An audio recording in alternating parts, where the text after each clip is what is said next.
రాష్ట్ర ప్రభుత్వం పేద విద్యార్థులు చదువుకునేటువంటి విద్యార్థులకు ఒకవైపు మేము విద్యకు అత్యధిక ప్రాధాన్యత ఇస్తామని చెప్తూనే ఇంకొక వైపు తెలంగాణ రాష్ట్రంలో ఫీజుల రియంబర్స్మెంట్ పథకాన్ని ఎత్తివేయడానికి కుట్ర చేస్తుంది. ఈ ఫీజుల రియంబర్స్మెంట్ పథకాన్ని నీరుగార్చి ఈ ఫీజుల రియంబర్స్మెంట్ పథకాన్ని లేకుండా చేయాలని కుట్ర చేస్తుంది.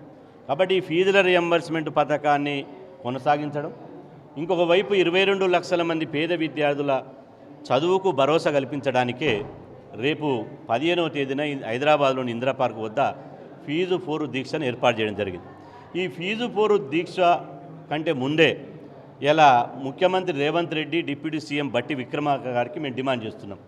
మీకు ఏమాత్రం పేద విద్యార్థుల పట్ల చిత్తశుద్ధి ఉన్నా ఈ తెలంగాణ రాష్ట్రంలో విద్యకు ప్రాధాన్యత ఇస్తామని మీరు అనుకుంటే తక్షణమే 7,500 కోట్ల ఫీజుల రియంబర్స్మెంట్ బకాయిలు ఉన్నాయి, అవి విడుదల చేయండి. అవి విడుదల చేయకుండా మీరు దొంగ మాటలు మాట్లాడితే మాత్రం ఇవాళ విద్యార్థి సమాజం ఎట్టి పరిస్థితుల్లో క్షమించబోదు. ఇవాళ అనేక డైవర్ట్ పాలిటిక్స్ చేస్తూ ఒక్కొక్క ఫీజులు ఇవ్వాల్సి వచ్చినప్పుడు ఇవాళ పేద విద్యార్థులు చదువుకునేటువంటి క్రమంలో రకరకాల విషయాలు తెర మీద తీసుకొస్తూ ఈ ఫీజుల రియంబర్స్మెంట్ విషయాన్ని ఇవాళ కనుమరుగు చేయడానికి కుట్ర చేస్తుంది. ఫీజుల రియంబర్స్మెంట్ రాక ఇటీవల తెలంగాణ రాష్ట్రం వచ్చిన తర్వాత, ముఖ్యంగా ఈ కాంగ్రెస్ ప్రభుత్వం వచ్చిన తర్వాత 22 మంది విద్యార్థులు ఆత్మహత్య చేసుకున్నారు. ఇటీవల సిరిసిల్లలో బీటెక్ పద్మశాలి విద్యార్థి బీటెక్ చదువుకున్నటువంటి విద్యార్థి ఇటు కళాశాలలో ఫీజు చెల్లించలేక, అదేవిధంగా ప్రభుత్వం ఫీజుల రియంబర్స్మెంట్ నిధులు మంజూరు చేయక ఇవాళ ఆత్మహత్య చేసుకున్నాడు. ఇవాళ మేము అడుగుతున్నాం, ప్రభుత్వానికి సిగ్గు ఎగ్గు లేదని అడుగుతున్నాం.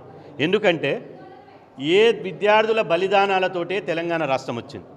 ఇవాళ మా శ్రీకాంతాచారి నుండి, కాసోసు శ్రీకాంతాచారి నుండి సిరిపురం యాదవ్ వరకు 1100 మంది విద్యార్థులు బలిదానం చేస్తే తెలంగాణ రాష్ట్రం వచ్చింది. ఆ తెలంగాణ రాష్ట్రం వస్తే మీరు ముఖ్యమంత్రి పీఠం మీద కూర్చున్నారు. ఆ విద్యార్థుల బలిదానం ఎందుకు చేశారు? తెలంగాణ వస్తే మా చదువులకు మా కొలువులకు భరోసా వస్తుందని చెప్పి ఇలా వాళ్ళు త్యాగాలు చేశారు, కానీ మీ ముఖ్యమంత్రి పీఠాల కోసం కాదు. కాబట్టి ఈరోజు మేము డిమాండ్ చేస్తున్నాం, మీరు ఇప్పటికైనా డొంక తిరుగుడు మాటలు బంద్ చేయండి. మీరు సమాజాన్ని తప్పుదో పట్టించేటువంటి మాటలు బంద్ చేయండి. రేవంత్ రెడ్డి గారు కాంగ్రెస్ ప్రభుత్వం 2 బడ్జెట్ ప్రవేశపెట్టింది. రేపు 16వ తేదీ నాడు 3వ బడ్జెట్ ప్రవేశపెడుతుంది. నేను అంటున్నా, ఇప్పటి వరకు 2 సంవత్సరాల్లో మీరు బడ్జెట్ పెట్టారు కదా, దాని మీద శ్వేతపత్రం విడుదల చేయండి. ప్రభుత్వానికి దమ్ము ధైర్యం ఉంటే మీరు బడ్జెట్ ఎంత కేటాయించింది, ఎంత ఎవరికి ఎంత కేటాయించి ఎంత ఖర్చు చేశారని పెట్టండి. మీరు 2 సంవత్సరాల కాలంలో 70,000 కోట్లు కాంట్రాక్టర్ల జేబులు నింపారు. 70,000 కోట్లు కాంట్రాక్టర్ల జేబులు నింపారు, కానీ 7,000 కోట్లు ఫీజుల బకాయిలు ఇవ్వలేరా? ఇవ్వకపోగా ఇలా గాంధీ గారిని ముందుకు తీసుకొచ్చి గాంధీ సరోవర్ ప్రాజెక్టు పేరుతోటి మూసీ నది ఒడ్డున గాంధీ విగ్రహానికి 5,812 కోట్లు ఖర్చు చేస్తున్నారు. నేను అంటున్న 5,812 కోట్లు ఇవాళ గాంధీ విగ్రహానికి అవసరమా? గాంధీ విగ్రహం కాదు ఇక్కడ కావాల్సింది. ఇవాళ చదువుకునేటువంటి ఆకలితో, ఇవాళ చదువుకునేటువంటి కన్నీళ్లతో కాలేజీలు చదువుకునేటువంటి విద్యార్థులకు నువ్వు ఫస్ట్ ఫీజు లేవు. ఇవాళ మేము అంటున్నాం, రేవంత్ రెడ్డి గారు వచ్చిన తర్వాత 3 లక్షల కోట్ల అప్పు తీసేది. కేసీఆర్ గతంలో ఆయన దిగిపోయే నాటికి 8 లక్షల కోట్ల అప్పు చేసిండు. ఈయన 2 సంవత్సరాల కాలంలోనే 3 లక్షల కోట్ల అప్పు చేసిండు. ఆ 8 లక్షలు ఈయన చేసిన 3 లక్షలు 11 లక్షల కోట్ల అప్పు చేసిండు. అంటే సగటున ఈ తెలంగాణ రాష్ట్రంలో ఒక్క హెడ్ మీద, ఒక తలకాయ మీద 1,76,000 రూపాయల అప్పేశారు. మరి వచ్చిన ఆదాయంలో పేదవాళ్ళకి ఎందుకు పంచరు? ఫీజులు ఇవ్వమంటే బడ్జెట్ మీ తాత జాగిరా, మీ అయ్య జాగిరా? బడ్జెట్ మేము పన్నులు కడితే బడ్జెట్ అయింది. మేము మా రెక్కాడితే డొక్కాడినటువంటి కుటుంబాలు మేము పన్నులు కడితే మా రక్తాన్ని చెమటగా మార్స్తే ఈ రాష్ట్ర బడ్జెట్ అయింది. రాష్ట్ర బడ్జెట్ అయిన తర్వాత ఫీజుల రియంబర్స్మెంట్ ఎందుకు ఇవ్వరు? ఇవాళ మేము అడుగుతున్నాం. ఒకవైపు ఫీజుల రియంబర్స్మెంట్ ఏమంటే ముఖ్యమంత్రి గారు మహిళా దినోత్సవం రోజు నేను ఈ స్కూటీలు ఇస్తా, నీ బొందల స్కూటీలు ఎవరికి కావాలి? ఆ స్కూటీలు మా స్కూటీలు అవసరం లేదు, మాకు స్కూటీలు అవసరం లేదు. విద్యార్థులకు నువ్వు పెట్టేటువంటి బ్రేక్ఫాస్ట్ అవసరం లేదు, నీ మిడ్ డే మీల్స్లో అవసరం లేదు. ఫస్ట్ ఫీజుల రియంబర్స్మెంట్ బకాయిలు ఇస్తావా, మీరు గద్దెదిద్దరా ఒకసారి తెలుసుకోవాలి. విద్యార్థి లోకం కన్నెర్ర చేస్తే, విద్యార్థి లోకం ఒక్కసారి రాష్ట్రంలో బగ్గుమంటే మీ పీఠాలు కూలిపోతాయని చెప్పి హెచ్చరిస్తున్నా. ఇవాళ పరీక్షల కాలం ఇది.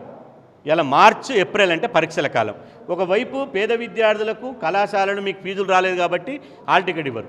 ఇంకొక వైపు ఇలా పేద కుటుంబాలు కాబట్టి ఫీజు కట్టే స్తోమత ఇంటి దగ్గర ఉండదు. మరి విద్యార్థులు ఎంతమంది నలిగిపోవాలి? ఎస్సీ ఎస్టీ బీసీ మైనార్టీ అగ్రకుల పేద పిల్లలు చదువుకోలేక ఇలా నలిగిపోవాలన్నా? ఒకవైపు సిగ్గుండాలి ప్రభుత్వాలకు.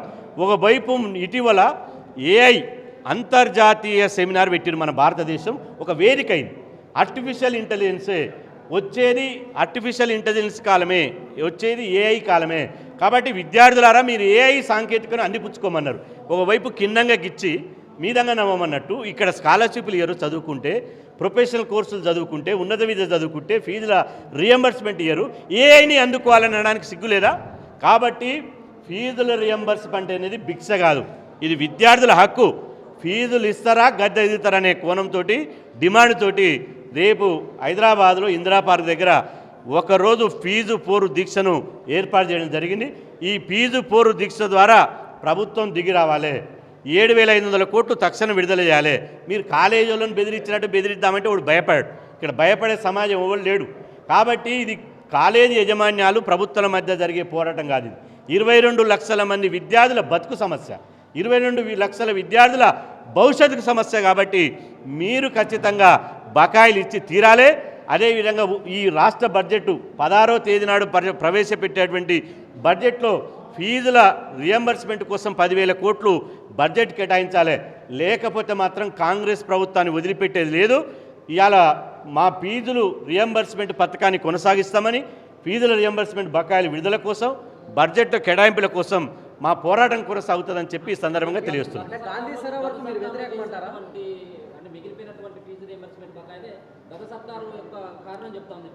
ఇప్పుడు గత సర్కారులో రావాల్సినటువంటి ప్రభుత్వానికి రావాల్సినటువంటి రాబడి ఎందుకు వసూలు చేస్తారు?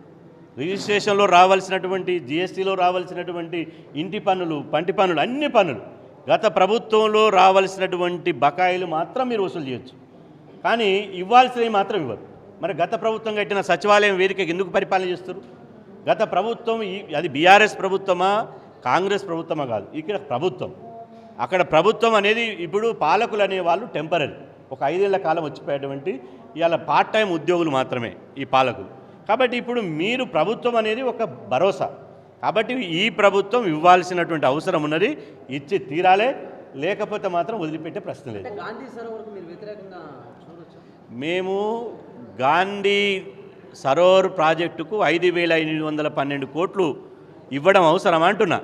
అన్ని వేల కోట్లు పెట్టి ఏం చేస్తారు? ఇక్కడ బతుకున్నవాడు చదువుకోవడానికి రాజ్యాంగం కల్పించినటువంటి హక్కుని కాలరాసుకుంటా 1000 కోట్లు గాంధీ సరోవర్కు, గాంధీ విగ్రహాలకు పెడితే చూస్తూ ఊరుకుంటామా? ఇలా ఎన్ని విగ్రహాలు పెట్టిరు? మహనీయుల విగ్రహాలకు ఎన్ని వేల కోట్లు ఖర్చు పెట్టిరు? కాబట్టి ఇక్కడ గాంధీ విగ్రహాలు కాదు కావాల్సింది, ముందు పేద విద్యార్థుల చదువుకు భరోసానివ్వాలి. పేద విద్యార్థుల చదువుకు, పేద విద్యార్థుల కొలువులకు భరోసా ఇవ్వాలి. ఒకవైపు నిరుద్యోగం, ఒకవైపు ఫీజుల రియంబర్స్మెంట్ లేక విద్యార్థులు నిరుద్యోగులంతా ఇలా అన్నమో రామచంద్రన్ అని చెప్పి తెలంగాణలో అట్టుడికిపోతుంటే మీరు గాంధీ విగ్రహాలు పెడతాం, మేము 5,000 కోట్లు పెడతామంటే మీ తాత జాగిరా? ఇవాళ బడ్జెట్ మీ సొంతమా? మేము పన్నులు కడితేనే మీ బడ్జెట్ అయింది. కాబట్టి పిచ్చి మాటలు బంద్ చేసుకోండి, ముందు బకాయిలు ఇవ్వండి, ఫీజుల చదువుకునేటువంటి హక్కు కల్పించండి. ఫీజుల రియంబర్స్మెంట్ అనేది రేవంత్ రెడ్డి గారు పెట్టలే. ఫీజుల రియంబర్స్మెంట్ అనేది బీసీ సంఘాలు పోరాటం చేస్తే ఫీజుల రియంబర్స్మెంట్ వచ్చింది. దాని మీద ఒక ఆయన విద్యా కమిషన్ చైర్మన్ ఉన్న మన గౌరవనీయులు ఆకునూరి మురళి గారు, ఇది ఫీజుల రియంబర్స్మెంట్ పథకాన్ని అవసరం లేదు, నీ కడుపు నిన్నది కాబట్టి నీకు అవసరం లేదు.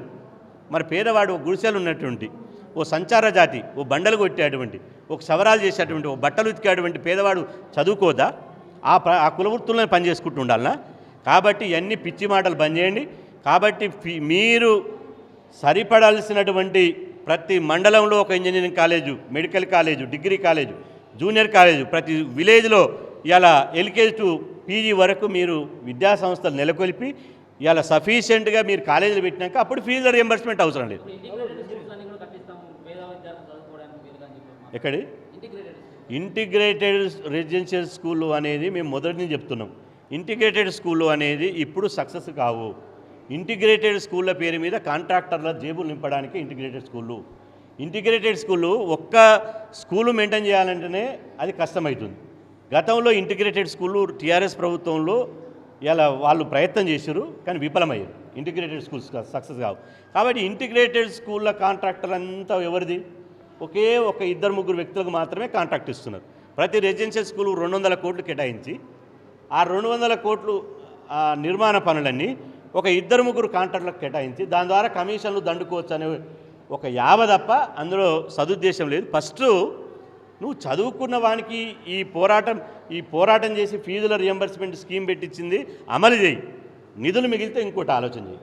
నువ్వు అప్పులు చేసి ఇవాళ విద్యకు ఖర్చు పెట్టకుండా ఇవాళ రకరకాల మాటలు మాట్లాడితే విద్యార్థి సమాజం నమ్మబోదు. అంటే విద్యాశాఖ తన దగ్గర పెట్టుకొని విద్యార్థుల భవిష్యత్తు ధ్యేయంగా పనిచేస్తామంటే ఇప్పుడు విద్యాశాఖ, హోంశాఖ, మున్సిపల్ శాఖ ఉన్న శాఖలని మీ దగ్గర పెట్టుకొని పనికిరాని శాఖలు బీసీలకు ఇస్తే ఏం లాభం? బీసీ ఎస్సీ ఎస్టీలకు, ఎస్సీలకు ఎస్సీ సంక్షేమ శాఖ, బీసీలకు బీసీ సంక్షేమ శాఖ, గిరిజనులకు గిరిజన సంక్షేమ శాఖ, మీకు మాత్రం హోంమంత్రి శాఖ, విద్యాశాఖ మాత్రం, మున్సిపల్ శాఖ, ఇంకొక శాఖ. ఇది శాఖలు అంటే ముఖ్యమంత్రి గారు ఇది తగదు. మీరేమనుకుంటారు? తెలంగాణ ప్రజల్ని తక్కువ అంచనేస్తున్నారు. తెలంగాణ సమాజం అన్నీ గమనిస్తుంది. మీరు తక్షణమే మీ శాఖల్ని ప్రక్షాళన చేయండి. ఈ బడుగులకు మంచి శాఖలు ఇవ్వండి. అదేవిధంగా బడ్జెట్లు కేటాయించండి. ఉన్న పథకాలను కొనసాగించండి. కొత్త పథకాలు అవసరం లేదు. ఈ విగ్రహాలు బంద్ చేయి. ఫీజు రియంబర్స్మెంట్ బకాయిలు బడ్జెట్లో ఫీజు రియంబర్స్మెంట్ కోసం పెట్టు. అప్పుడు నమ్ముతారు. కానీ లేకపోతే మాత్రం ఎప్పటికి వదలరు. ప్రభుత్వం పట్టించుకునేంత వరకు మా పోరాటం ఉంటుంది. ఒకరోజు దీక్ష చేస్తాం, దిగి రాకపోతే అసెంబ్లీ ముట్టడిస్తాం. అప్పుడు కూడా దిగి రాకపోతే ముఖ్యమంత్రి ఇల్లు ముట్టడిస్తాం. అప్పుడు కూడా దిగి రాకపోతే రాష్ట్ర వ్యాప్తంగా బంద్ పిలిపిస్తాం. ఒక్కరోజుతోటి కాదు, విడుదల చేసే వరకు మా ఉద్యమం ఆగదు.